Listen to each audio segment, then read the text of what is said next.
What is good, YouTube, man? Today I'm back with you guys, with the nation, for another video. And today, man, we got some news, some good, some bad, but hey, that's how it is here at the Raider Nation family. But before I get into today's video, I have to give a big shout out yet again to my boy, Icy Nate, who's always coming in clutch with the thumbnails, man. So please, if you can, go check out his page at Icy_Nate on YouTube. Show him some love, man. Like, subscribe, whatever you could do, man. Anything helps. But let's get into today's topic. Now, today we got some updates on certain players and on some certain things, but listen, first thing I want to talk about is that the Raiders, it's a good sign, man. I know it's not the big names or whatnot, but it's a good sign, man. So look, as we all know, we are officially in the postseason. We play Cincinnati this Saturday. Now, what that means is that, yet again, just like the last 4 weeks of the season, we need all hands on deck. We need the most people we can have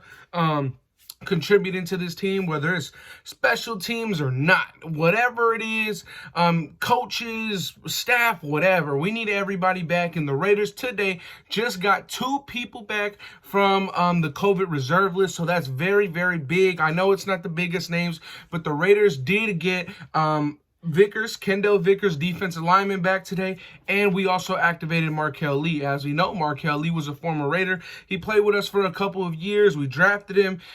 He went on with the Bills for, I believe, half of a season, got released, and found his way back here, right? So he's back with the Raiders. He did start to see a couple of reps. Me, in my opinion, I was pretty surprised that Markel Lee got a couple of reps, but in my opinion, I'm much more comfortable with Markel Lee taking those reps than what we saw Kyle Wilbur taking those reps this last game or two. We saw Kyle Wilbur get signed, and he immediately got some decent playing time, if I will say so myself. You know, Kyle Wilbur was a guy that kind of just got signed off the couch, off the sofa, and he got some playing time. So, I know Markel Lee isn't the best, but we are getting Markel Lee back. Kendall Vickers, as we all know, he was a guy that kind of shined under Paul Guenther's horrible defense, but he showed some promise, and I'm glad to have him back. Like I said, in the playoffs, in the postseason now, we need all hands on decks, from staff, coaching, to players, whatever. We need everything we can take. Now, those are the 2 people we got. We are also, in more news, talking about linebackers. Nicholas Morrow, as we all know, Nicholas Morrow got hurt in training camp. He never has played, not even preseason or a regular season game this year. Now, the Raiders have officially designated him to return off of injured reserve. Now, as we all know, a player usually has 21 days to get designated from injured reserve, but it's not the regular season anymore. There's no guaranteed games. So basically what I'm thinking is that the Raiders did say that we are designating Nicholas Morrow to return. You know, he is another player that had a pretty big breakout year last year in Paul Guenther's defense. Not the best system, but he did look very comfortable in it, and he really shined in a system that didn't allow too many players to shine, right? So with Markel Lee coming back, with Nicholas Morrow possibly making a return, this is really big. Now, Nicholas Morrow, you know, last year had a very productive season, his best season in the NFL.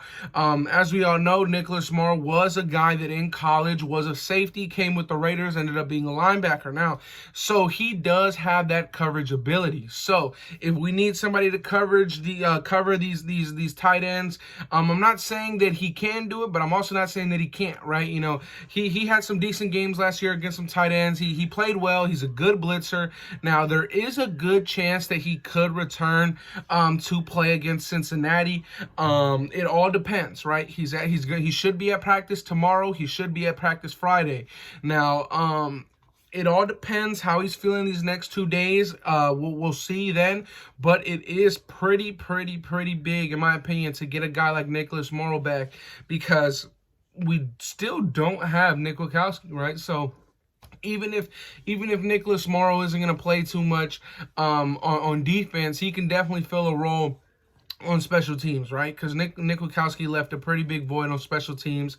And me personally, I really like Nicholas Morrow. I do think he'll get some reps if he is trending towards playing. But Nicholas Morrow was designated to return off of injured reserve list. Like I said, usually they got 21 days. We don't have any more promised games, so hopefully he can return this week. I think he'll be a big help for this team going into Cincinnati. Like I said, we need all hands on deck going into Cincinnati because I'm trying to continue this season, man. I really am.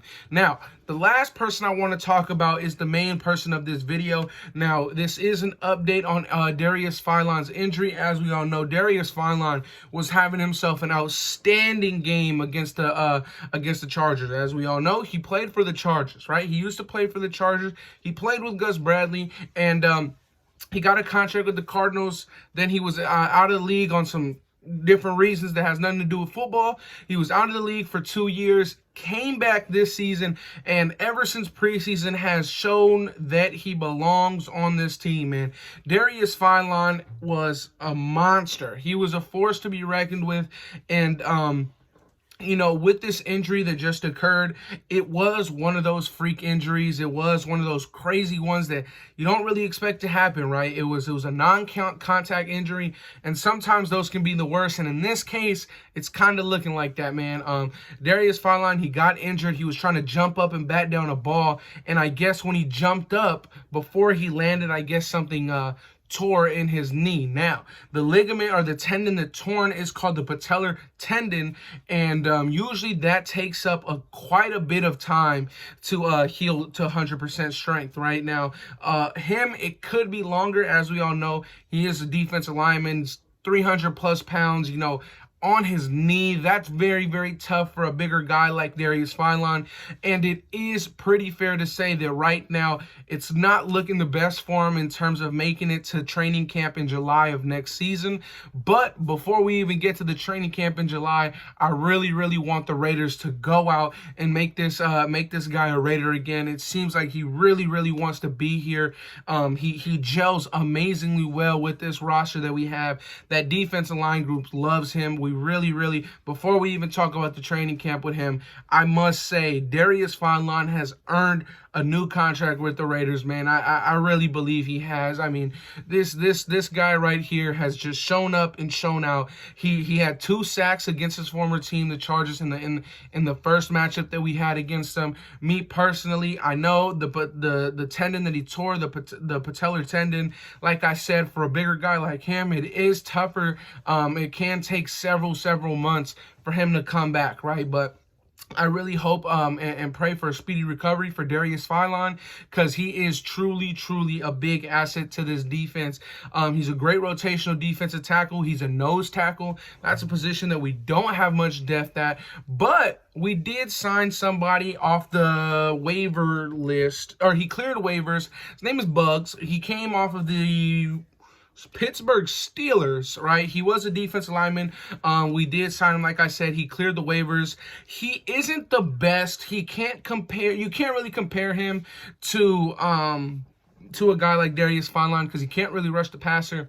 He is pretty solid against the run, and me personally, I just think that he's either at the same level or just under the level of Damian Square. As you guys know, I really like Damian Square, and I feel like Damian Square should probably get the snaps above him going into this week. If Damian Square is to play, I feel like he should get the larger role going into week what is it, 19 or 20 against Cincinnati now in the postseason, right? So we did sign him. He was with the Pittsburgh Steelers. He was a 6th-round pick for them, I believe, in 2019. So he did get drafted, right? He's not just some absolute scrub, but like I said, he's a bit of a Damian Square-esque type player. You know, he's not a big pass rusher. He's not necessarily the greatest against the run. He is decent, but me personally, I would prefer Damian Square to get a larger role or an increased role if there is that opportunity, right? Now, I think I went over everything, y'all. Like I said, Morrow designated to return. Hopefully he can be back. We did get Vickers and Markel Lee. Those guys are back, activated off the COVID list. And like I said, Darius Philon, he did suffer that injury, that non-contact injury, which kind of sucks because, like I said, those bigger dudes, man, they kind of take a little bit longer to heal up because, you know, they got more pressure on their knee. And sadly, it was a knee injury. But Raider Nation, that will be it for today's video. Like, comment, and subscribe if you're new. On the road to 3,000 subscribers, man. We are less than 100 subs away from 3,000 subscribers, man. I can't show more love and thanks to all you guys who have shown love to this channel, man. I really, really, truly appreciate every single one of you guys, whether you were here from 1 subscriber all the way to now, man. I truly, truly appreciate every single one of you guys. But like I said, that'll be it for today's video. Love y'all, nation, and I'm out. Peace.